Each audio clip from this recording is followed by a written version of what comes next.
데살로니가에 보낸 두 번째 편지 마지막 장에서 바울은 자신들을 위해서 기도해 달라고 교인들에게 기도 부탁을 하는 말을 하고 있습니다.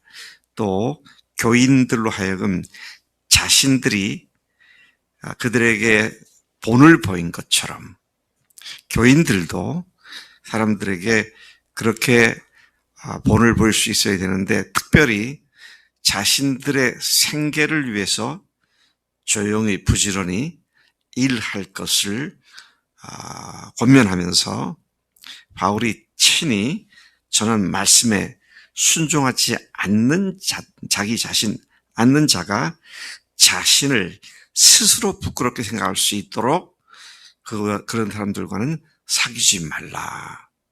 굉장히 강한 어조로 그렇게 말하고 있습니다. 1절부터 5절까지는 바울 선교팀 자신들을 위해 교인들에게 기도 부탁을 하고 있는 내용입니다. 또 아울러 교인들이 어떻게 되기를 원하는지 바울의 기도 내용이 포함되어 있기도 하죠. 자, 바울은 자신들이 복음을 전하여 세워진 교인들에게 이제는 자신들을 위해서 기도해달라고 부탁을 합니다.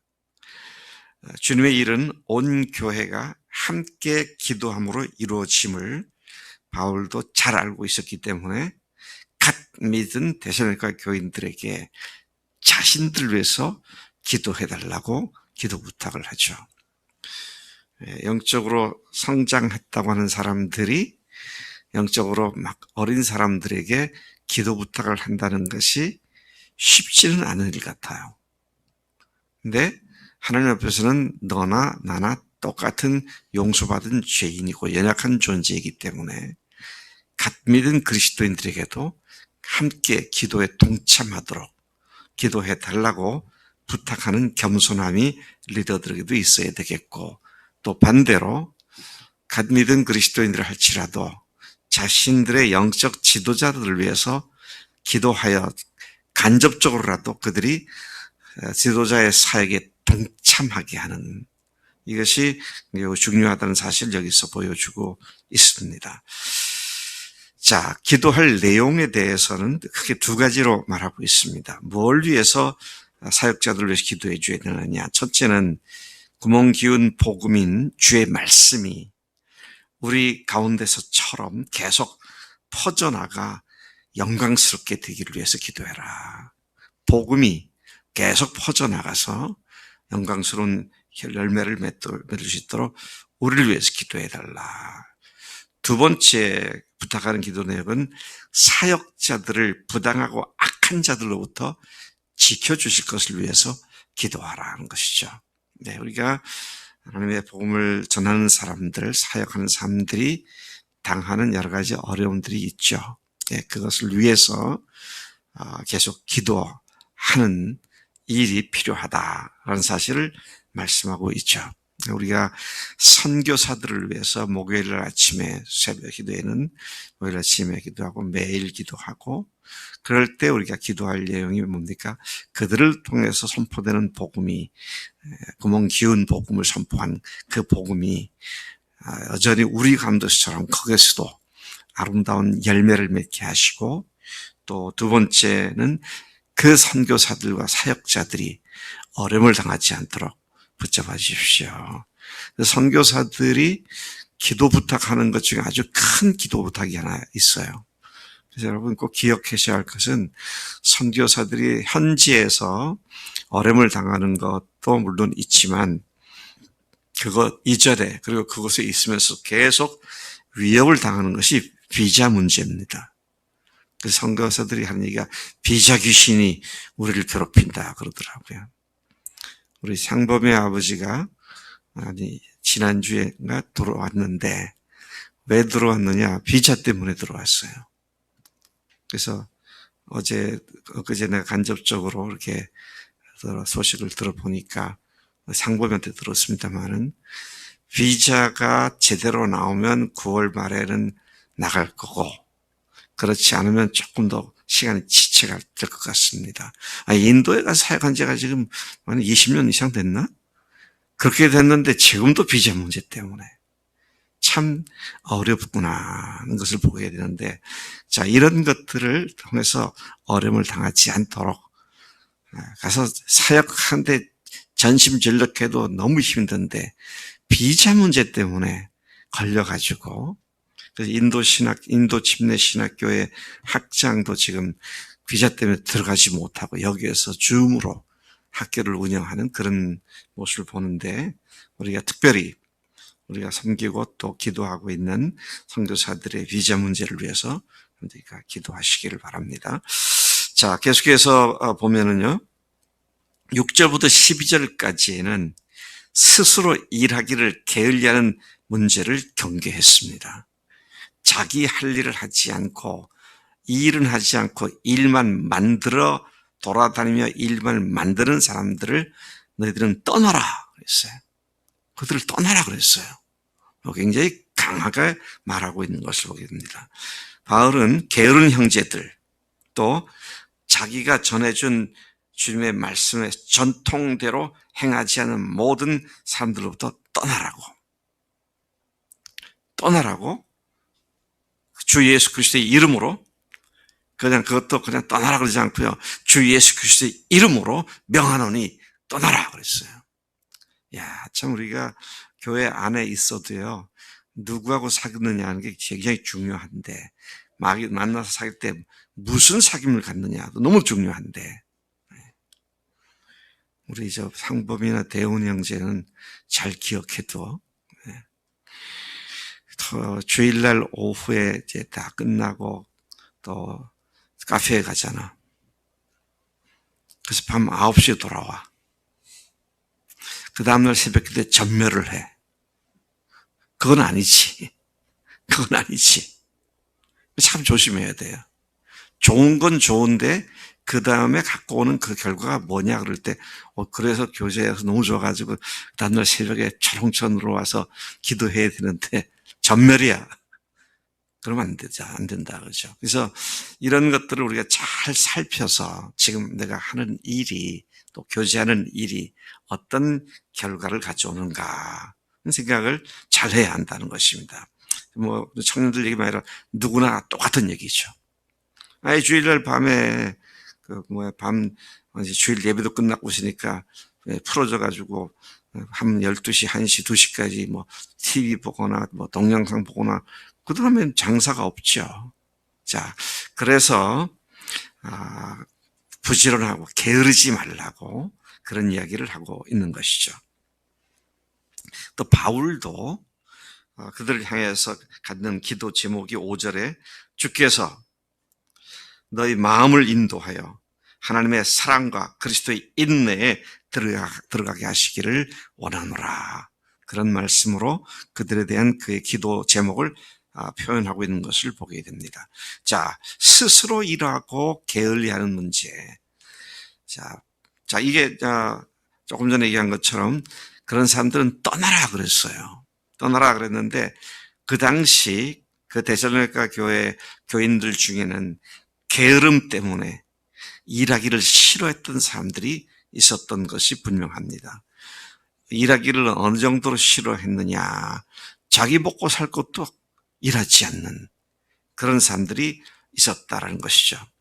그런 자들부터 떠나라고 말하고 있습니다. 그런 바람직하지 못한 태도를 버릴 수 있도록 형제가 있다면 그로 하여금 그것을 버릴 수 있도록 강력하게 형제들이 대처해야 한다는 사실을 말하고 있는 것이죠. 떠난다는 말은 뭡니까? 상종하지 않는다는 얘기입니다. 그렇게 하든 어떻게 하든 주님 앞에서 다 좋다가 아니라, 그렇게 하면 안 된다. 형제들이 강력한 교훈을 주기 위해서라도 그들과 상종하지 말라. 와, 이게 얼마나 심각한 문제를 야기했기에 이렇게까지 얘기하는가. 근데 오늘도 그 원리는 똑같잖아요. 오늘 우리에게도 이런 것은 귀한 교훈입니다. 바울은 이 문제와 관계되어서 자기가 교인들과 함께 있을 때 어떻게 스스로 돈을 벌며 일을 했었던지를 그들에게 상기시킵니다. 자, 내가 너희들과 함께 있을 때 결코 무질서하게 행하지 않았고, 8절, 그 누구에서든지 음식을 공짜로 얻어먹지 않았고, 오직 스스로 수고하고 애써 밤낮을 가리지 않고 일하여, 야, 여기 보니까 주야로 일을 했다고 했습니다. 밤낮 그를 가리지 않고 일하여 너희 중 누구에게도 폐를 끼치지 않으려 했다. 누구에든지 폐를 끼치지 않으려 했다. 그렇게 한 것은 9절에 보니까 하나님의 사역자인 자신들이 형제들로부터 대접받을 권리가 없어서가 아니라 오직 자발적으로 너희에게 본을 보임으로써 너희가 우리를 본받게 하기 위해서 그렇게 한 거다. 그렇게 바울이 그들과 함께 있을 때 자비량하면서 일하면서 했던 것을 얘기하고 있죠. 자, 10절, 우리가 그곳에 있을 때에도 너희들에게 이미 말하지 않았느냐. 그 다음에 아주 유명한 말이죠. 무슨 말입니까? 누구든지 일하기 싫어하거든 먹지도 말게 해라.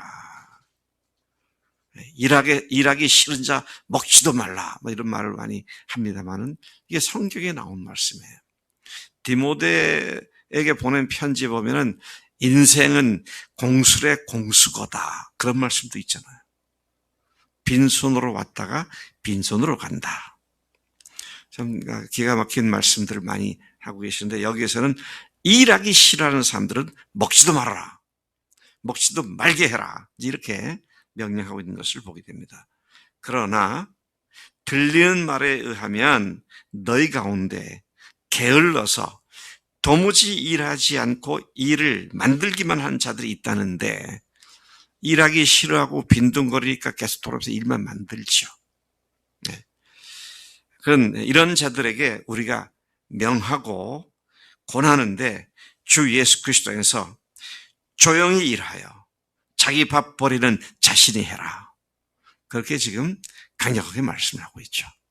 자, 이런 의미에서 우리는 자신이 할 일을 자신이 하는 것이 기본적인 하나님의 뜻이고 성경의 원리다 라는 사실을 우리가 다시 확인하게 됩니다. 13절부터 15절까지의 너희는 선을 행하다 낙심하지 말아라. 그렇게 열심히 일을 하다가 조금 어렵다고 해서 포기하고 그렇게 하지 말아라. 누가 이 편지에 한 우리 말을 순종하지 아니한다면 그 사람을 지목하여 이번에는 사귀지 말라. 아까 떠나라 그랬죠? 그런 사람을 지목하여 사귀지 말고 그로 하여금 부끄럽게 만들어라. 창피를 주고 망신을 줘라. 그 말이 아닙니다. 부끄럽게 해서 자신이 지금 잘못하고 있는 것을 깨닫게 하라는 얘기죠. 그러나 원수와 같이 생각하지 말고 형제같이 권면하라. 사귀지 말라는 말은 원수처럼 여겨라.